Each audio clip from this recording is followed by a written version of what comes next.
I would like to introduce now Carl Dahlman, the director of the Walker Institute of International and Area Studies at the University of South Carolina. Thanks again for being here.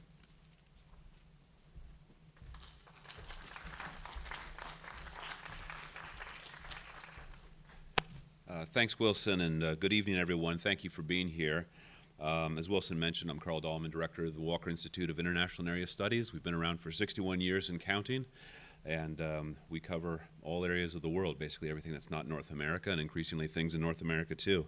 Let me say a few thank yous before we begin. Beginning, of course, with the staff here at the museum. It's great to partner with you and to bring people uptown and get off campus for a while. I'd also like to recognize our community programming partner, the Columbia World Affairs Council, and Dixon Monk, who's here this evening. Many of you know him, and as always, I'd like to thank one of my staffers, Jody Salter, for bringing this together this evening and introducing us to our guests. So our guest this evening is Captain James Bezjian.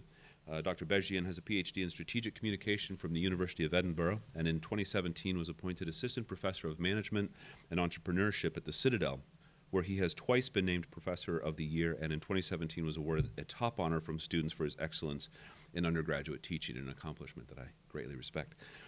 Dr. Bezjian teaches about small business management and entrepreneurship.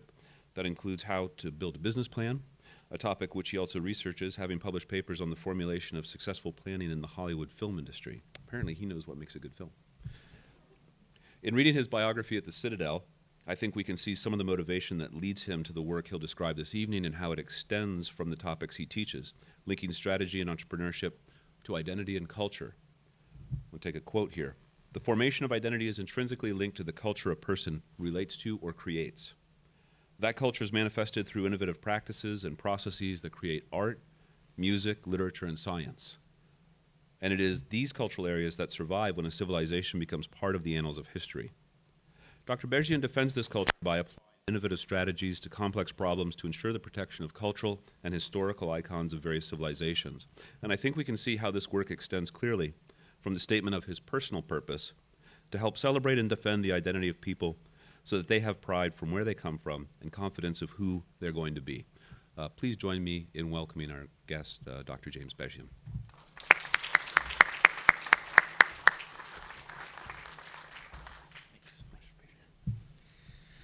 Thank you, everybody, for coming. Thank you, Jody. Thank you, Walker Institute, and thank you, Columbia Museum. This is a great honor, and looking forward to having a great talk today.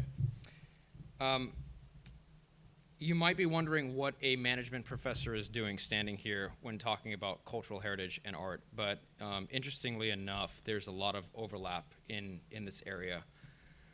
One of the biggest things I tell my students is that business is relational. If you forget about the relationships that are formed and created within the realm of business, if you forget the human aspect and the intrinsic nature of the human belief and the system that exists in business, people's livelihoods, their dreams, their goals, then you forget what drives the existence for humanity, for progress, for change, justice, peace, all of the ideals that we strive to achieve. When talking about this topic on forecasting cultural heritage, the one thing I referred back to is when was the last time, or when did these two areas merge? And the most common area, if you could see this picture up here, is the Oracle of Delphi. This is a Delphi temple, right? This is when kings and emperors and people that were seeking clarity in the fog of confusion would journey to understand and figure out what the future held when the current present would not allow them to see beyond what was in front of them. And so one of the things that we look at when discussing about cultural heritage is understanding, first of all, the definition. What is cultural heritage? I think the UNESCO website really sums it up well. Cultural heritage includes artifacts, monuments, a group of buildings and sites, museums that have diversity of values, including symbolic, historic, artistic, aesthetic, ethnological or anthropological, scientific, and social significance. It includes the tangible heritage, both movable, immovable, and underwater, as well as intangible cultural heritage embedded into the culture and natural heritage artifacts, sites, or monuments. That's my favorite. I love the intangible stuff. The intangible aspect of cultural heritage is one that's extremely hard to capture, right? It's very easy to look at an piece of artwork or a piece of pottery and appreciate it for what it is, but it's the story that draws people in. It's the story behind the creation of that piece. It's the story behind the people that have created that and the history that that piece embodies that really signifies the value of that product. And so, often in cultural heritage, the main debate is, do we call it cultural property protection or do we call it cultural heritage protection? Cultural property protection implies that we are simply protecting the products themselves, the tangible objects, the pottery, the art, the textiles, the manuscripts, all very important to a culture. But without understanding of the heritage piece, we remove the human element, which is so desperately needed in today's day and age. Cultural heritage protection includes that. It includes the human element, the habits, the norms, the things that individuals hold dear across different regions of the world that might not be captured in a piece of pottery, a painting, a textile. And so this is a common debate that is seen across the area. Now, like I said, my area technically of expertise is innovation and entrepreneurship. I'm new to this field. I was new to this field when I started my PhD. My PhD focused in strategic management communication, but predominantly speaking scenario planning. Scenario planning traditionally takes place at the management level for businesses. But what I found fascinating was how do we take the idea of scenario planning and account for disruption, not in business, but across the humanities, across areas that people might not be prepared to deal with disruption when it comes to their doorstep. Situations like what we have in Ukraine, situations that we face with Palmyra, situations of climate change substance like deforestation, rising tide waters. How do we deal with these non-traditional situations using tools that we've learned within management practice to help benefit our fellow humankind? And so I started to really research the area of disruption. Disruption focuses on all of the things that I had mentioned: human conflict, earthquakes, forced displacement, deforestation, war, flooding. I mean, you name it, we can probably sit here all day and come up with different areas of disruption that we've both experienced personally, but we've also experienced as a society. And one of the questions is, how do you plan for this? How do you deal when it comes to your doorstep? And that led me to a question: how do we protect cultural heritage property? Oddly enough, the answer I found was through storytelling. Now, storytelling is the oldest form of record keeping. Dates back thousands of years, even before written word, when people would pass down stories from generation to generation about their culture, their people, their livelihood. And it's no wonder that storytelling is also a way to describe and understand the area of disruption as it relates to cultural heritage property. Now, when we're dealing with storytelling in this context, it's considered a foresight tool. And what I mean by foresight tool is that foresight tools allow individuals to have a dialogue about a potential future of an area. These tools include scenario planning, backcasting, storytelling, story development, potential futures that could arise from a complicated present. And oftentimes, when you're in the field of management, foresight tools are used to, quote, predict what might be trendy in the future for a particular area of business. But it can also be related to how problems arise within areas of non-management functionality, right? Like disruption within a nation, disruption within a region. emergency management situations, chaos, riots, earthquakes, floodings. All of these things can be discussed and dialogued out for preparatory work, so you're not caught off guard, so to speak. You're ready when it happens. And so when we look at scenario planning, there are 3 ways that you can look at it. You can do it for a region, you can do it for a people, or you can do it for an event. These are the 3 things that I saw were the most common outside of the business world. Oftentimes for a region, that has to do with more of local-based situations. What are the local trends? What are the local challenges? What are the local pressures that small and medium-sized organizations, small, medium-sized museums, small, medium-sized cultural hubs in particular regions are facing? And how do we plan for their survival? You can do it for people. What do we do in terms of understanding of people's past and history and forecasting for their prosperity and future? But it's not us doing the forecasting, it's them. It's them doing the forecasting. As someone that is conducting scenario planning, you are merely listening. You're not talking.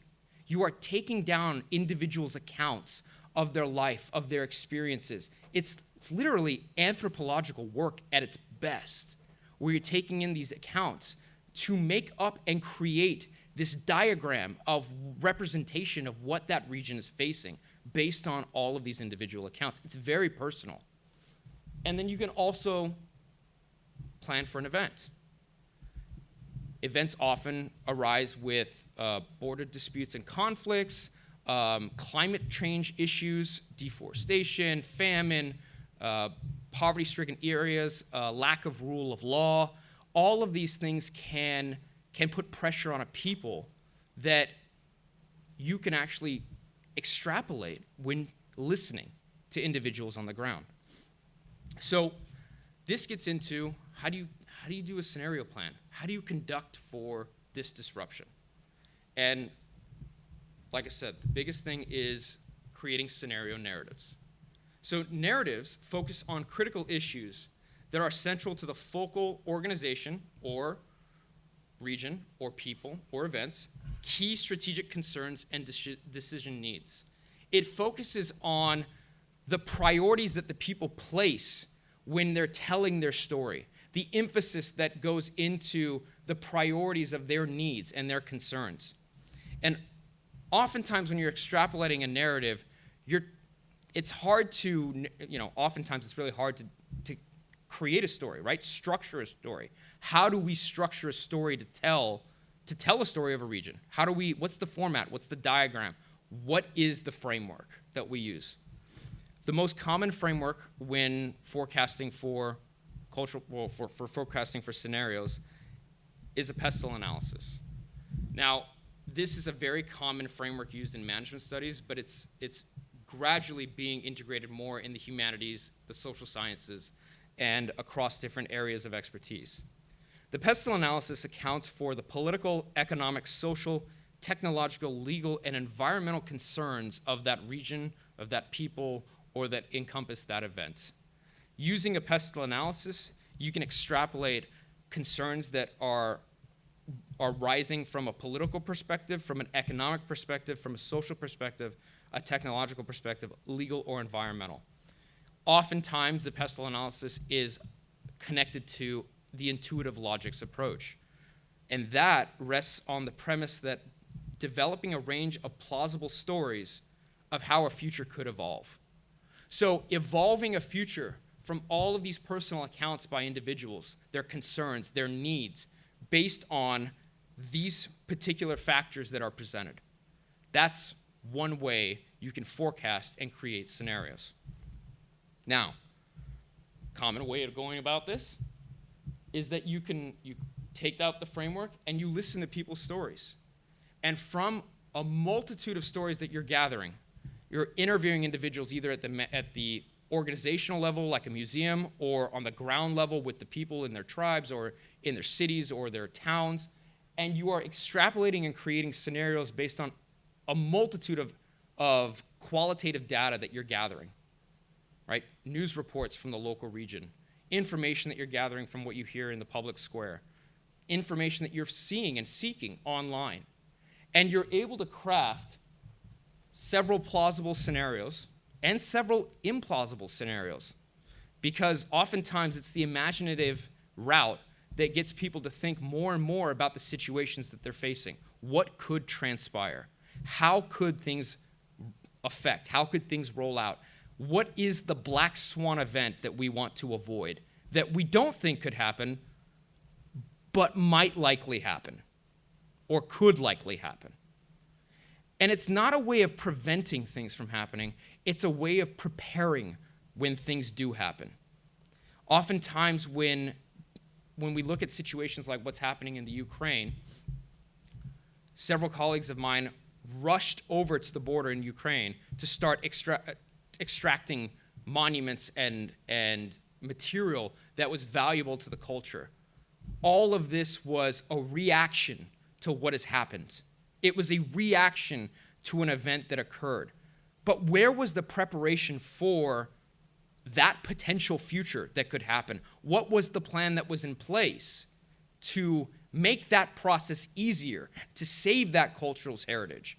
The people, the products, the habits, the ideas.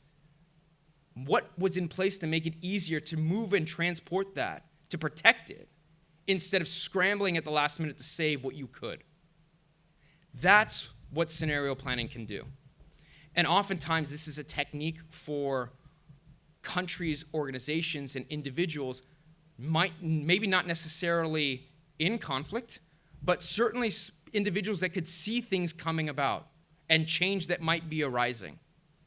And so when we look at this, we say, okay, we might have missed the ball in the Ukraine, but what about Poland? What about Lithuania? What about Latvia? How about areas in the Middle East that we haven't really considered or discussed? Africa, South America. How are the issues of climate change affecting the rainforests or the natural cultural heritage that is in place across these regions to protect and preserve for future generations? Because we have time. We have time in these other regions. Why aren't we preparing for this now so that we have plans in place if something were to go wrong? Hopefully it won't. And so that's what scenario creation does.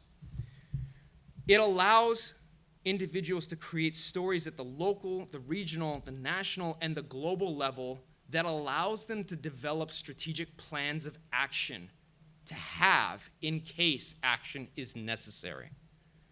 And that has been my focus of my research, which has been scenario planning, and my recent move into cultural heritage protection. Not just the pottery, not just the textiles, not just the paintings, but the people, particularly the people. Because it's often the people that get overlooked in a lot of this, that we lose out on the importance of the meaning behind those objects and those textiles and those paintings. The reasons why they are sacred to an individual group or an individual race or an individual population. And so allowing us to often address this issue, the question is, what is the response? In a national sense, what is the U.S.'s response or a recent response in dealing with this situation? And so with that, I present what the U.S. Army Reserves has been putting in place for the last, well, it's been an ongoing project for the last 10 years. It's just come to fruition within the last year. The United States Army Reserve has stood up what they would call the Army Monument Officers Team. This group of individuals was recommissioned following the success of the World War II team to go into regions of the world and work with the local, regional, and national governments to help them and resource them into preserving what they deem as necessary.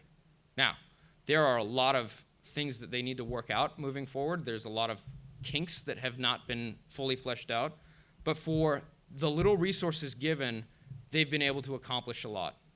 The original monuments officers were stood up during World War II, and I'm not sure how many of you are familiar with the story, but it was stood up when a group of art historians, architects, went to the Department of Defense and said, war is ravaging Europe. We're going to lose the Western civilization history if we don't preserve it, if we don't go in and protect it. We need to do something. So the United States government stood up this group of officers and deployed them into Europe, where they were responsible for recovering the stolen works of art that the Nazis had captured in their expansion across Western and Eastern Europe. To much of everyone's surprise, including many of the monuments officers, they were extremely successful. They recovered loads of paintings, of monuments, of pieces of architecture that had been stolen and looted across Europe. In fact, to this day, they're still trying to repatriate much of the stolen works of art that were taken from Europe back to the original institutions that they came from. It's that much that they had recovered. This group was eventually disbanded after World War II, and following the events of Iraq and the raid of the looting of the Baghdad Museum, and then the movement of ISIS across Palmyra and their destruction of Palmyra, there was a growing sentiment that we needed to reconstitute these types of individuals back into service.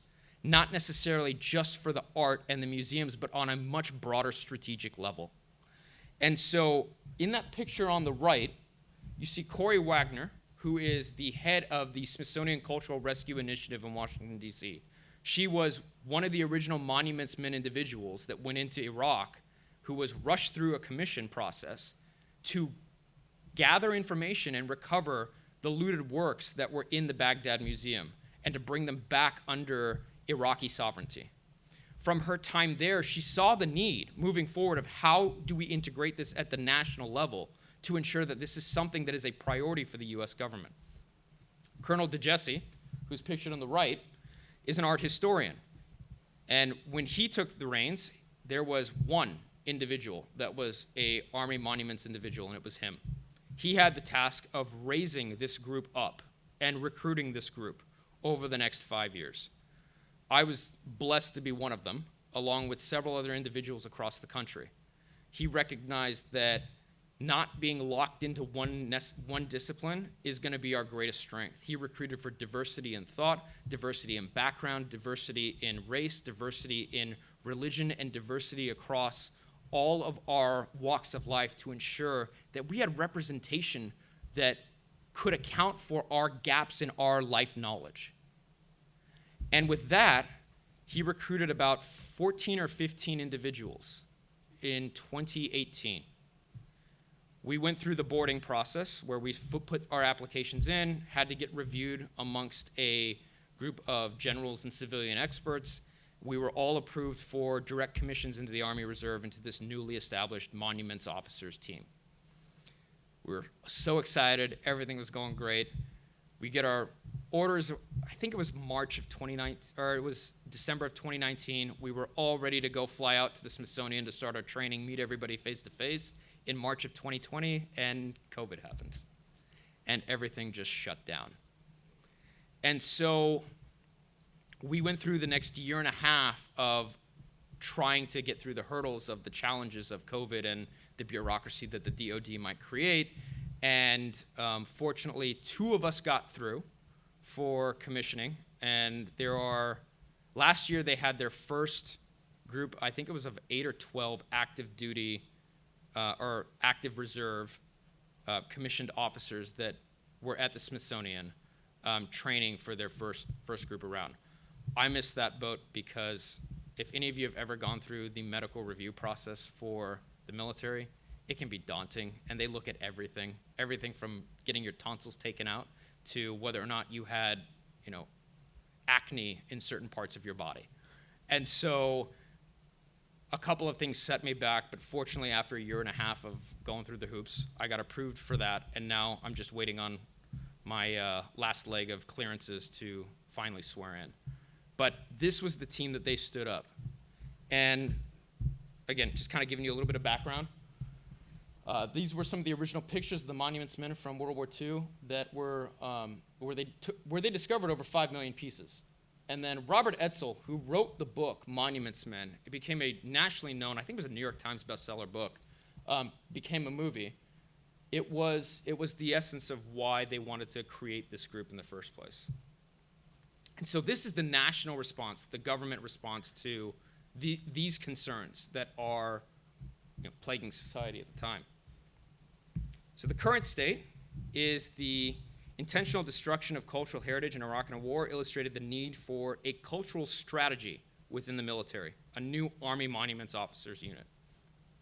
October 2019, U.S. Army Civil Affairs and Psychological Operations Command and the Smithsonian Cultural Rescue Initiative agreed to train an elite cultural preservation unit of interdisciplinary experts to respond to threats to cultural heritage seen in major conflict zones. And my issue with that one statement is respond, right? I think if you're responding to something, you're already too late. And so the expertise that several colleagues of mine and I are going to bring into is how do we preempt a response or a disaster? How do we prepare organizations, local museums, local individuals, local governments to deal with potential futures and scenarios in an adequate, proper way that will allow them to keep, sustain, and grow their culture? And in September 2020, I was named one of the 26 reserve officer candidates in the inaugural national AMOT pilot program. And like I said, the current state, Smithsonian, the U.S. Army Civil Affairs, has trained first commissioned officers in 2022. The intensive training includes courses in first aid, forensic documentation, emergency preparedness, and the nuts and bolts of war zone conservation. First and foremost, if you sign up for something like this, you are first an Army officer. So you've got to go through all the hoops and training, but they bring you in for your expertise. And so I have a colleague right now that's working overseas, and he is basically on his own, doing whatever he can to build relationships with museums and individuals on the ground to find out what their needs are, what are their concerns, and how we can help them and aid them in that process. And you can see by my presentation is that it goes back to storytelling. How effective are you at capturing someone's story and understanding the essence of their needs and their concerns and their priorities? More effectively, how can you materialize those needs, concerns, and priorities into an effective strategy that buys both parties in? That's a challenge. That's a challenge for everyone. And then Colonel DeJesse had stated the capability that these new monuments men and women are bringing is a better understanding of the environment so commanders can apply resources in the right directions. Colonel DeJesse is probably one of the single most amazing individuals I have ever met in terms of his outlook and his hope for this topic. Ensuring that we can prevent a genocide or work and preserve a group of people's history and need when there's no other hope or response team available. And the goal behind this is not just with cultural heritage, but expanding it. Currently, the U.S. Army Reserves is recruiting in all of these expertise across the board to stand up similar monuments officers teams to respond to all of these particular topics of priority.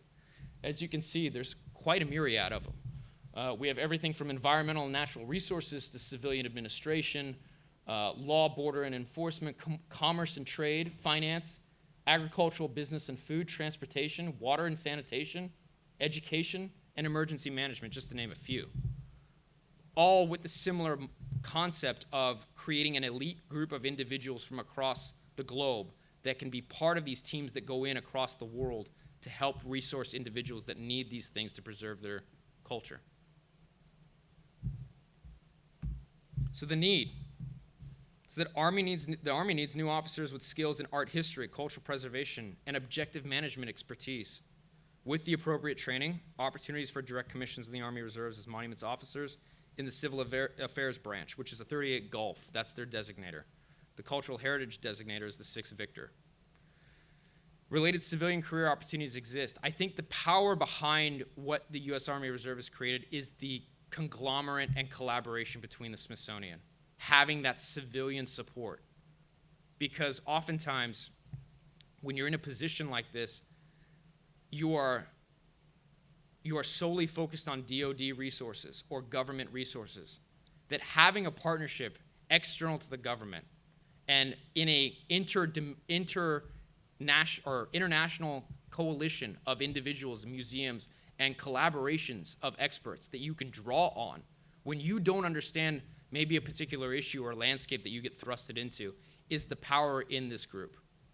It's the expertise of individuals across the globe that will come together to help respond and also help prevent situations of cultural heritage destruction. And with that, I will open up to questions. Thank you so much for your time.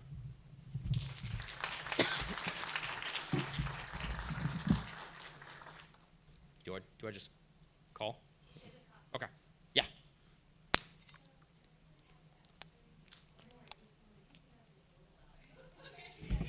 Also, tell me your name and like what your profession is, what you're studying.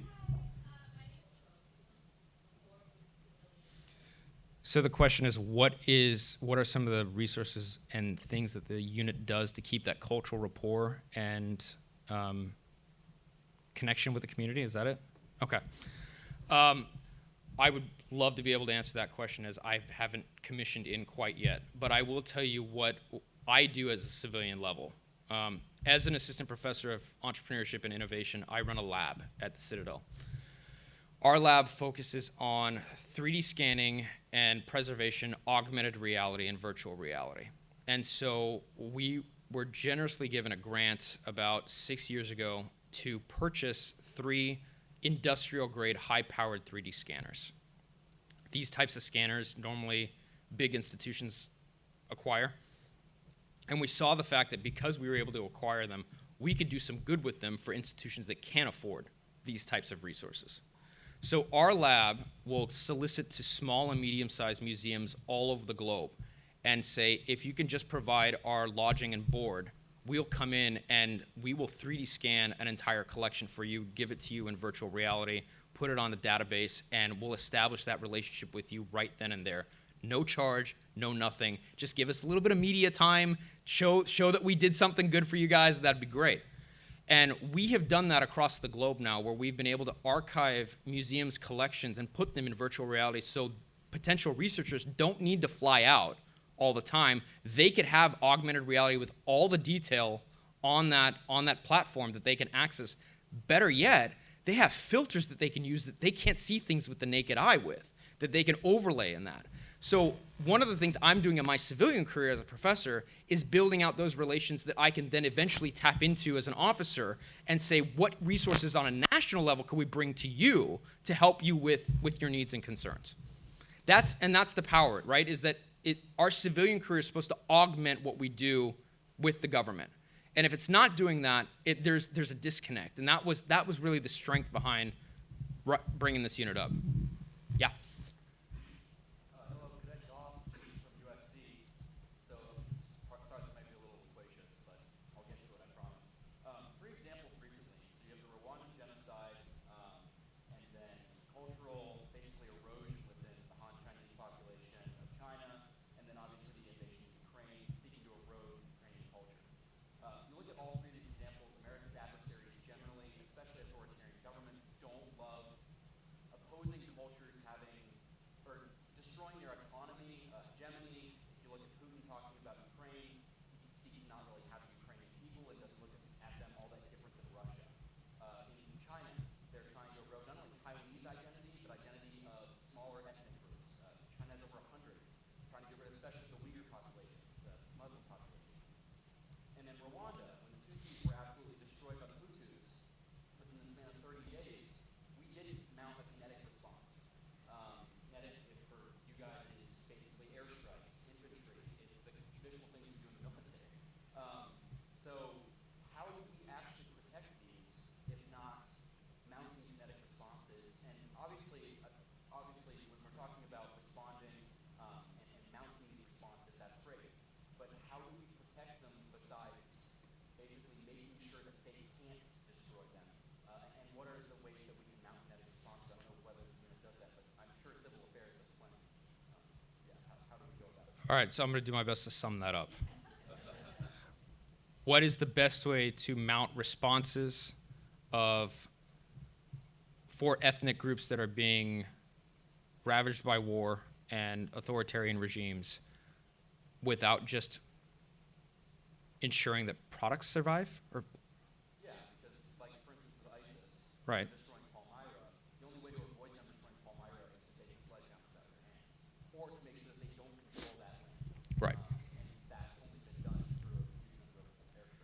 So this kind of gets to the juxtaposition of my talk. We don't want to respond. We want to have positions and resources in place so that the people can respond, right? So, like I said, the biggest benefit behind a group like this is the network that you create. And if an individual in civil affairs or the monuments officers team goes into a region and is able to create a network of individuals and organizations that agree to follow the current outline that they all decide to abide by if something were to happen, well, now you've got networks on the ground that are not Americans, that are locals, that are nationals, that have the resources and the mental capacity and space to think about the strategy of something if it were to happen instead of responding to something when it happens. Now you've created a vibrant group of individuals that can protect their cultural heritage and allow them to extract things locally or through networks that they have developed within the region or local regions that they could perhaps just pass information by to the U.S. government that, you know, we can ensure hopefully safe passage or what. I don't know. I'm not speaking for the U.S. government right now. But the goal behind this group is that we are able to create relationships and networks that are able to help themselves in the chance or the off chance that a situation like a Ukrainian invasion or, you know, or an invasion in Taiwan, so to speak, were to happen. Yeah. So, sorry to follow up. In the case of, for instance, the original monuments, we're talking about overwhelmingly not Jewish art, French art. Yep. They didn't have the power, basically, to retain that for themselves. It was stolen by a regime that either wanted to destroy it, in the case of Hitler ordering it from Paris, or they had no autonomy or ability to smuggle it out because they were trying to either smuggle themselves out or they were in concentration camps. Is there some ability for the United States to say, hey, we care about this enough? I mean, where's our line? Is there So I can't speak to that yet. I don't think I could comment on that. What I can comment on is that are there people in the private sector, in nonprofits, in the NGO sphere that care? Yeah, absolutely. I think you saw it when the situation in Afghanistan unfolded. We had tons of nonprofits and volunteers that went over to try to extract Americans and translators all across the globe that mounted an effort to help these people. So to me, and this is my personal opinion, the power of effective changes in the relationships in the communities that you're able to forge, unite, and mount together to make an effective change. How the government does that, I can't speak for them right now. But I truly do think that it's going to be a combination of both civilian and government individuals that are able to make a change.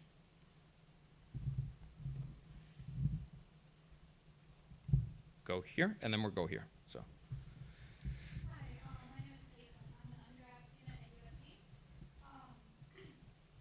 So I was wondering, is there, to your knowledge, kind of a, I guess, level of threat that you kind of could assess of how immediate is this going to disappear? And my thought is, How immediate is what going to disappear? like the culture, Okay. the artifacts, just people in general. And my thought is because, you know, indigenous populations, a lot of them are just disappearing naturally, not through any kind of war or natural disasters or anything, just because of society and capitalism continuing. So I was wondering if that is something that's being addressed as well, to your knowledge? So to my knowledge, I'm not sure. The one thing that I can tell you though is if you pull up the pestle framework or the pestle analysis, and this is actually my next round of research that I'm going to be submitting. I actually had entertained that very thought of if there are items or product, how do you know what's the level of do we hunker in place and stay in place or do we get out, right? And researching this framework, I was able to create a new kind of evolved version of it that I'm going to hopefully be publishing in the next year or so that allows strategists, locals, on the ground, all parties' concerns, right? To assess and say, yeah, if it were to get to this would be when we would need to pull the trigger and move things. If it's just this type of regional issue, we can kind of hunker down in place and stay put. So the analysis that I put forth, which is an old, tried, tested framework, broad framework, is actually ripe for evolution, so to speak. And so I do evolve this framework in like my next iteration of research to show how this is applied to a cultural heritage paradigm. You were next, correct? Yeah. This is irrelevant, just the US of A is a very young country, but I think we all know that we obviously have a lot of controversy about what statues should be here and what should be saved, and what should be toppled, and where should it be flagged. And there's also things that was underwater. I read about the Titanic. So it's a museum, it should stay there. It shouldn't go in and take out of the Titanic. Water, Native Americans have a much, much longer history than the US of A. So what are we doing to protect or to think about the US of A and the controversies that are going on that are so political that we're even trying to say whose culture we can even teach Right. in schools? It's Having been a teacher and a history teacher. right. This is a great question. It's a phenomenal question, and I think the point, hopefully, that I was iterating on this presentation is that we are not necessarily coming in and saying what they need to do, right? As a scenario planner, you are coming in to listen, right? That is your job, is to listen, and to listen what their concerns are. Because, oh God, how many times have we made the mistake of saying, we know best, we're going to walk in and fix it, and we've made it worse. And so the situation is, and this is why I love this research so much, it puts the stakeholders of the properties at the forefront. We are in the back. We are listening and we are talking, or we are listening and we are processing what they are saying, and then presenting for accuracy if these strategic plans are accurate based on what they've said as their priorities, their concerns, and then we give them ownership of it. The goal behind this is to walk in with a method maybe they might not have known, but certainly as someone who is a scenario planner, we want to learn something from them more than anything else. Because our goal is to extract that knowledge and to lay it out for them so they have the best capability of making the decisions for their own interest, not ours. That's the goal. Yep.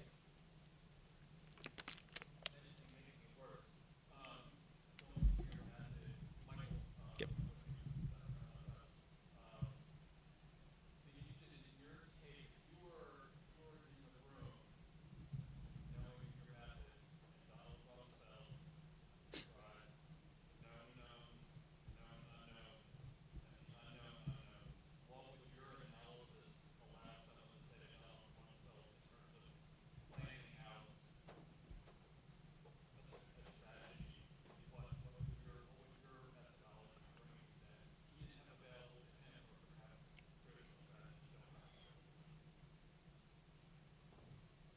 That's a great question. That's a great question. And I'm not going to sit here and try to say that I know some. I don't know. But I'm going to be taking that question and trying to find that out. Like, that is a question I'm going to go back now tonight and try to do some digging and figure out, because that's a phenomenal question. From my limited experience on this time in Earth, I think one thing that I've noticed with my students, and certainly my colleagues, is that we as individuals are eager not to want to look fallible, look like we don't know what's happening. And I'll be the first to tell you, I don't know everything. I just told you, I don't know the answer to that question. But the one thing that I think is the attribute that is needed in today's society is a little bit more listening on what other people's thoughts and opinions are, right? Their experiences. Because you can refute facts and opinions, you can't refute experience. Experience is something that is intrinsic, right? And the best example I have for that is my background. My personal background, I'm Armenian. And so we have a myriad of history as well as a people. And it has often been, the genocide that was committed against Armenians has often been denied, and I think is still technically denied by our government. But regardless of that, whoever is saying or denying or whatever they want can't take away the stories that my grandparents and my parents have told me multiple times, and I have seen the scars, and I have seen the images, and I have seen the loss in my grandmother's face of what they had dealt with throughout their life. So my biggest takeaway is just when you don't know something, say you don't know something and be willing to go on an exploration with that person to find out. Because honestly, the relationship is built in that journey, not with having the right answer. That's my answer. I hope that's okay.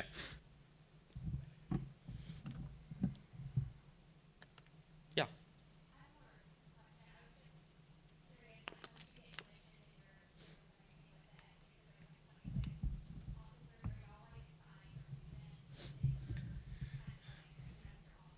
So originally we thought we would be one standalone unit, and we were very excited about that because, we've all been Zooming for 2 years, but we've never met each other in person.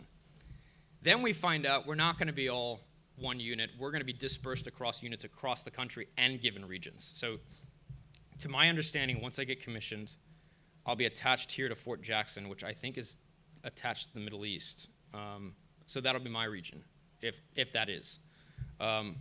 And then colleagues that are dispersed across the different countries, they're broken up into different, what they call KCOMs, and they'll have different regions that they respond to and work with.